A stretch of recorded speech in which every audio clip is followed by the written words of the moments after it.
Allora, questo è il gesto più eclatante dei cagliaritani, Gianna, l'hai visto? Guarda, io devo dire la verità, questo è il gesto più eclatante dei cagliaritani e non, perché ovviamente Esatto.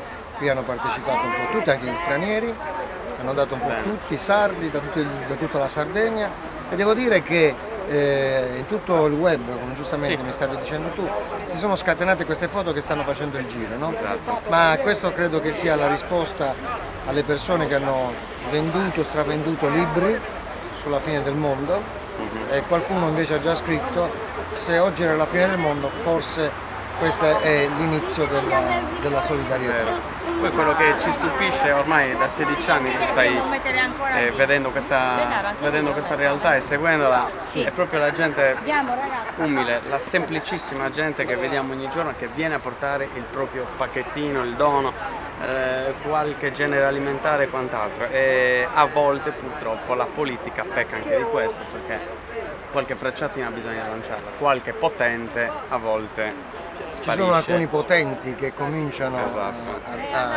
ad aprire il cuore e a contribuire, fortuna, e esatto. altri che sonnecchiano. Però io quello che dico è che davanti Sì. a queste immagini, perché Esatto. noi le trasmettiamo, voi le vedete adesso su YouTube, poi magari le faremo vedere anche noi in televisione, Certo.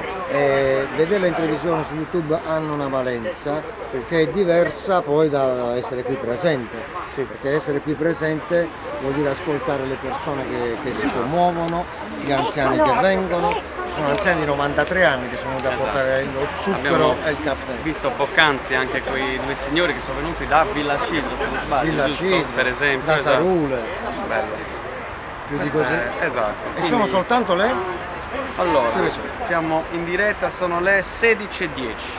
16:10, pensate un po' voi, mancano ancora quante ore? Ciao Allora, caro. alle 21 praticamente chiuderemo un po' tutta Mancano l'iniziativa. ancora 5 ore. Abbondanti, bene. Ma voi quando lo mettete così? Subito? Ma siete così organizzati? Il tempo di accendere il computer e collegarsi. Ecco, allora correte perché quando lui lo carica saranno, quanto tempo ci vuole? 17? Più o meno saranno le all'incirca. 17, dai, Poi di largo girerà tu. sulla sua 17. pagina Daniele Poi Ugoni, poi farà girare avete tutto. 17, 18, 19, 20 e 21, 4 ore. 4 ore di orologio. Portate quello che potete portare. A più tardi. Ciao. Bene, bene. Perfetto. Come correte perché sennò fate niente. Sì. Metti al centro.